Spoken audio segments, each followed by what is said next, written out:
Ini bahasan horor di atas horor, creepy di atas creepy, ya kan? Yang mungkin ini bakal terjadi sama di kehidupan di dunia kita ini. Dan sebelum kita masuk ke horor di atas horor, kita sapa dulu. Hello everybody, welcome to Basit Corner.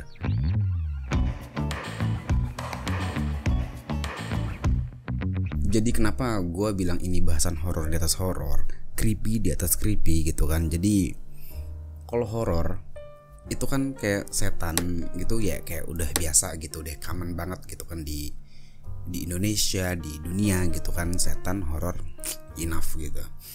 Terus kalau yang gore gitu, yang thriller gitu, itu juga pokoknya udah ada darah, serem aja pokoknya. Itu terlalu biasa, masih biasa.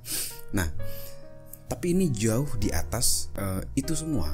Jadi ini ada suatu bentuk sistem dan teknologi yang bikin manusia tuh malah jadi seperti dalam kerangkeng. Nah, your freedom will be take. Langsung kita sebut aja social credit system. Nah lo. Oke, sayangnya ini udah dipakai sama negara RRC.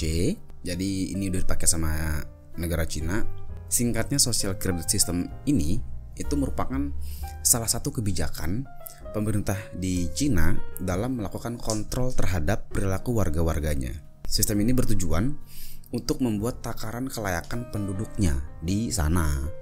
Bukan cuma sekedar untuk ngedapetin kredit gitu, tapi juga untuk seluruh aspek kehidupan di sana. Jadi yang direkam sama pemerintah Cina itu ya, semenjak peraturan ini diberlakukan itu adalah perilaku online-nya, rekaman kriminal, riwayat pekerjaan, laporan pengeluaran, dan pajak tahunan. Jadi semua hal tuh di dalam aspek kehidupan itu semua dikontrol. Udah kerasa belum seremnya? Belum? Oke, lanjut lagi. Nah, untuk memonitor ini semua di Cina itu butuh 200 juta CCTV yang terpasang di setiap sudut kota-kota di Cina. Gila, lu bayangin, lu gak akan luput dari pantauan kamera CCTV, ya kan? Apakah itu berhasil gitu kan? Karena kita aja dipantau dengan Tuhan, tidak ada yang takut-takut acan gitu ya. Tapi kalau misalkan dengan CCTV ini bisa membuat manusia jadi lebih takut, berarti levelnya Tuhan gak ditakutin dong sama manusia. Jadi lu gila gak tuh? Maksud gue, lu mau gerak kayak gimana juga lu gak akan lepas dari kamera CCTV pemerintah, bro. Lu udah gak bisa lagi tuh lu beli mie ayam gitu kan, lu gak bayar terus lu malah minta kembalian, itu lu udah gak bisa tuh. Zaman SMP begitu tuh. Bahkan gua, temen gua, lu udah gak bisa lagi tuh yang kayak gitu-gitu tuh. Lu bayarnya cuman goceng gitu kan, minta kembaliannya 40.000. Yo, kalau lu ketahuan kayak begitu dari kamera CCTV, hidup lu akan hancur 7 turunan. Iya. Kalau sistem kredit sistem ini ada di kita ya, itu udah parah banget pasti. Jadi di Cina dengan 200 juta CCTV tuh bener-bener dipantau 24 jam, 24/7, nggak mati. Pokoknya itu LP-nya tuh bener-bener atau loss prevention itu bener-bener mantengin terus tuh. Jadi lu nggak bakal bebas ngapa-ngapain, gila. Dan semata-mata mereka tuh ngelakuin ini demi mendapatkan skor atau nilai yang bagus supaya kehidupan di dunia tuh lancar. Di dunia Cina maksud gua gitu, bakal lancar. Dan ya pokoknya supaya aspek kehidupan dia tuh lancar gitu kan. Jadi habis itu bakal dinilai dari sisi kelayakan dalam penerimaan kredit gitu ya. Ibarat kata mungkin kalau di sini kayak by checking mungkin gitu ya, atau enggak slick gitu kan. Kalau misalkan lu ada riwayat yang buruk dalam melakukan pembayaran gitu kan di peminjaman sebelumnya, pada saat lu mau KPR gitu kan dicek tuh slick lu tuh, ya kan by checking lu tuh. Kalau misalkan itu jelek, history lo jelek, kan lu juga jadi nggak, kemungkinan besar kalau itu lu udah benar-benar buruk, kemungkinan request lu untuk KPR bakal ditolak karena mereka kan ngelihat dari history kredit lu yang sebelum-sebelumnya kan gitu. Sama sih mungkin kalau di sini baru dari sisi aspek kredit, literally kredit gitu kan. Kalau di sana benar-benar udah semua aspek kehidupan tuh harus ngeblend riwayat riwayat kredit lu, riwayat online lu, semua udah bener-bener dipantau. Jadi history lu tuh bener-bener ada gitu. Jadi hidup lu tuh udah kayak tergantung rating gitu. Lu udah kayak stasiun TV anjir. Di sekolah aja ada orang yang nggak ranking misal gitu kan. Terus gimana kalau ada orang di zaman sekolah nggak pernah dapat ranking, terus pas lulus ketemu sama kehidupan yang sesungguhnya yang kejam ini gitu kan. Terus habis itu ranking di sosial luarnya gitu terus jelek juga gitu. Itu bisa dibilang apa ya, melarat seumur hidup kali ya. Di kelas tidak dapat ranking atau ranking lu kecil, lalu di kehidupan asli lu, di kehidupan sosial lu, ranking lu juga kecil. Wah, melarat seumur hidup itu fix. Bahkan itu berpengaruh sampai ke keturunan lu. Gila gitu. Jadi karena itu berdampak ke segala aspek. Kalau ada orang tua yang rankingnya bagus, itu bisa dipastikan pendidikan anaknya itu bakal bagus juga. Dan juga secara administratif anaknya itu bakal dipermudah. Begitupun sebaliknya, sama kayak yang orang tuanya jelek ratingnya, kehidupannya itu pasti bakal dipersulit. Kayak naik kendaraan publik, ya nggak tahu, mungkin akan selalu ditaruh di belakang atau gimana, gue nggak tahu gitu kan.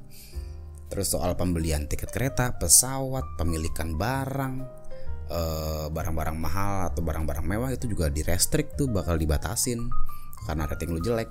Dan soal menyewa kantor, itu pun juga jadi punishment lu gitu. Jadi ini benar-benar gila ya, lu benar-benar dibunuh banget rasa keinginan lu semua. Dan terus juga nama lu tuh dipublikasikan di web resmi pemerintah karena rating lu yang jelek. Makanya kalau lu hidup di Cina, lu jadi warga negara sana, lu harus siap-siap berkelakuan baik gitu, kurang lebih gitu sih. Dan juga ringtone handphone lu tuh bisa berubah, diganti, dan juga untuk peringatan kalau skor lu tuh jadi rendah, ada notifnya gitu, jadi buset. Dan terus apalagi ya bentuk punishmentnya. Dan lu di kerjaan pun lu nggak diistimewain, ke anak pun juga pendidikan itu bakal sulit kalau bapaknya ratingnya jelek. Bahkan kalau misal rating lo bagus terus lo berteman sama yang ratingnya jelek, itu akan berpengaruh ke yang ratingnya bagus tadi.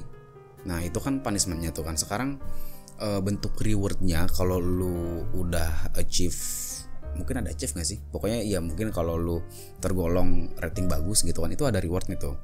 Jadi kalau lu punya rating yang bagus, secara umum lu akan mendapatkan kehidupan yang baik. Itu masih terlalu general ya, jadi gua akan coba spesifikin lagi.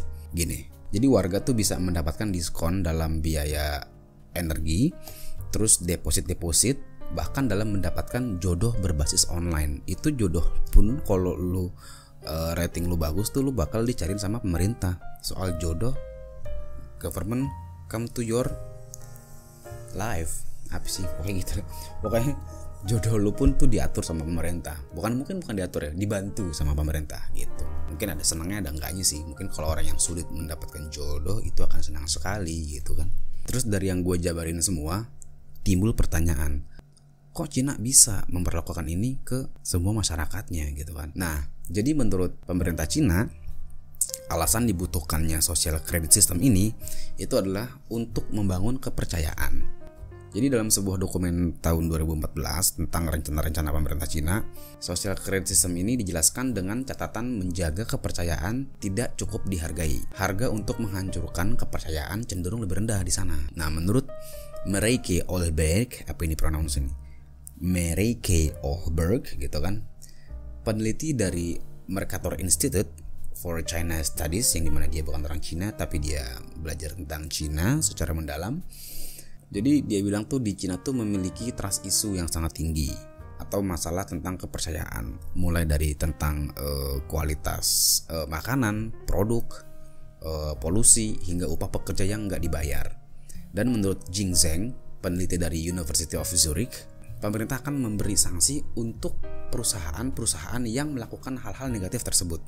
Ya memang sih sebenarnya ada banyak banget trust issue soal di negara cirai bambu itu ya, yang ya lu juga mungkin sering banget denger lah, mungkin produknya apa, mungkin ada barang yang datang ke lu terus barangnya jelek, pasti lu akan bilang ini barang Cina gitu kan, yang sebenarnya juga nggak semua barang Cina jelek.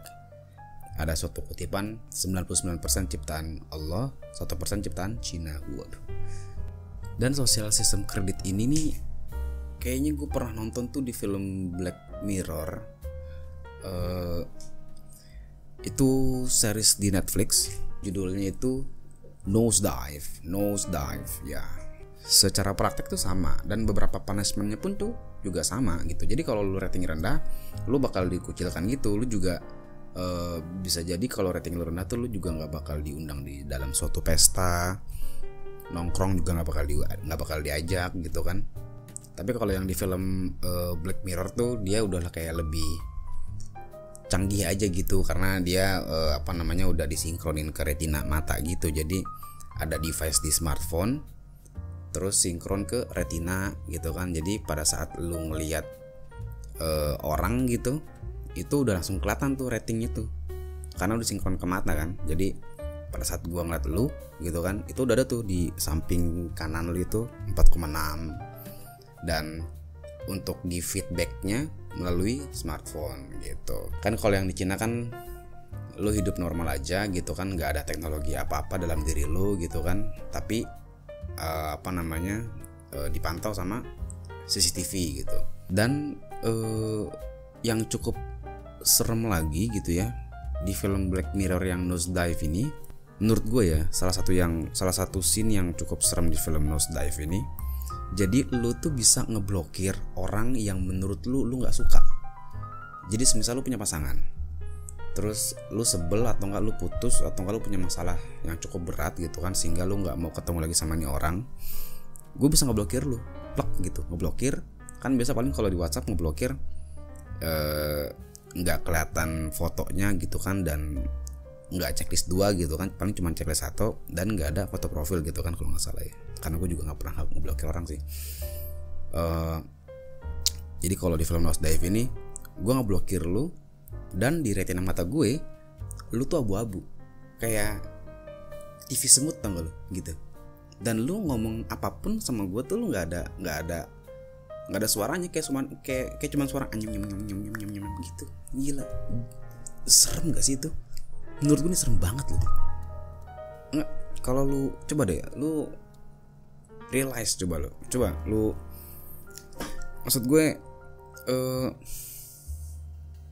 teknologi itu kalau misalkan diimplementasiin ke semua orang, apa gue nyebutnya apa ya, nggak bebas kah, terkekang kah, apa ya, gue nggak tahu cara ngegambarinnya, tapi yang pasti ini serem banget gitu. Di suatu pabrik aja orang udah digantiin sama robot aja tuh sebenarnya udah serem bukan dalam arti pengertian setan, enggak bukan, lu ngerti maksud gue, serem gitu lah.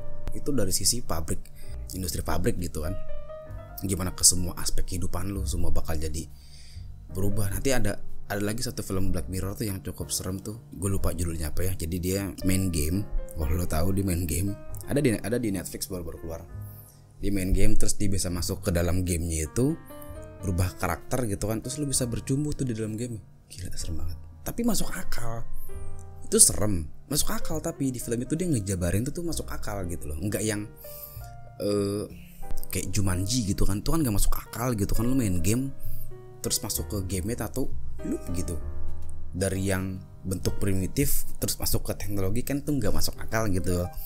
Tapi kalau yang di film Black Mirror apa ya, gue lupa judulnya, yang cowoknya ini nih yang jadi Falcon di Avengers, salah satu cowoknya nih, itu ntar kita bahas di episode yang lain lah. Jadi mungkin dari semua penjabaran tadi, terus ada yang bilang itu kan cuma di film, mungkin mirip-mirip aja sama yang di Cina. Tapi faktanya di Cina, di Tiongkok tuh udah memberlakukan ini gitu. Ya walaupun nggak sepersis sama kayak di film, tapi paling nggak sosial sistem kreditnya tuh udah sama. Jadi kalau misalkan ya mungkin nggak semua kebijakan bakal asik diimplementasi di semua negara ya. Mungkin kenapa mereka predominantly setuju aja dengan kebijakan ini, karena kan di sana kan komunis gitu kan. Jadi prinsipnya tuh sosial gitu, prinsipnya tuh satu untuk semua gitu kan. Jadi nggak apa-apa deh semua dipantau gitu, tapi paling nggak orang tuh nggak berani berbuat kejahatan sehingga kita semua hidup dalam kedamaian gitu kan. Di sana mungkin kalau misalkan ini diterapin ke negara liberal, atau nggak paling nggak ke Indonesia deh yang demokrasi gitu misalkan, gue yakin nggak bakal bisa. pasti yang dijunjung tuh hak asasi gitu kan, nggak mungkin bisa. Ya itu kalau nggak salah tuh di Cina itu udah mulai canangannya itu dari tahun 2014, tapi itu kan masih piloting lah, masih UAT gitu kan, tapi itu udah diimplementasi di tahun 2020 kemarin tuh dia udah mulai implementasi gitu kan. Dan kesimpulannya maksud gue jangan terlalu apatis sih sama hal-hal yang kayak gini sih. Lo harus aware gitu loh. Artinya harus melek teknologi juga gitu kan. Dan gini. Entah yang tadi kan yang gue sebutin kan soal SDM yang digantikan robot di suatu pabrik gitu kan. Contoh keseremannya gitu. Zaman dulu aja deh, misalkan zaman dulu aja emang lu bakal nyangka gitu kita bisa video call gitu. Zaman dulu kan masih teks ya, texting gitu, SMS gitu kan. Terus tuh sempat ada orang tuh bisa ngirim gambar via SMS tuh udah keren banget gitu loh. Namanya MMS. Terus gue inget banget di tahun 2006 2007 gue lupa, itu sempet kami ini nongkrong tuh sempet ngomong gini, wih seru kali ya kalau misalkan di handphone gitu gue bisa ngeliat muka lu bisa ngeliat muka gue gitu kan, entah apa namanya gitu. Gue kalau nggak salah gue sempat ngomong kayak gitu deh. Jadi dan akhirnya sekarang ada yang namanya video call gitu, dan itu mungkin terjadi gitu kan. Teknologi hologram dulu yang kalau di film-film nggak ada orangnya tapi bisa langsung ada gitu berbentuk hologram, sekarang tuh udah ada gitu. Lo cari deh, udah ada tuh hologram, udah dikembangin gitu. Auto drive itu kan cukup nggak masuk akal gitu kan dulu nggak masuk akal, sekarang masuk akal banget dan udah gitu ya, walaupun nggak fully auto drive gitu, tapi paling nggak kan justru sebenarnya kalau misalkan auto drive itu yang lebih aman memang setengah jam 1 jam biar lo tetap fokus gitu, tetap take handle gitu. Ya pokoknya lo jangan sampai apatis sih maksud gue. Dan intinya seburuk apapun kebijakan, kalau lazim di daerah tertentu ya no debat, ya udah mau ngapain lagi gitu kan. Oke, segitu dulu bahasan sosial sistem kredit dari gue. Share, like, dan subscribe ke channel Basit Corner, dan jangan lupa lo nyalain notifikasi bell-nya supaya pada saat gue ngupload video-video baru lo bisa langsung tonton dan gak ketinggalan. Dan see you and ciao. Kalau lu suka sama konten gue kali ini, share, like, dan subscribe ke channel gue, ya kan? Lu nyalain notifikasi monyong.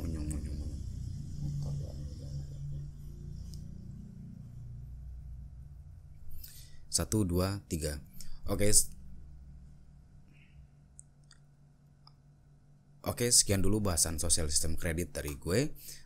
Share, like, dan subscribe ke Basit Corner. Dan jangan lupa nyalain notifikasi bell-nya. Jadi setiap gue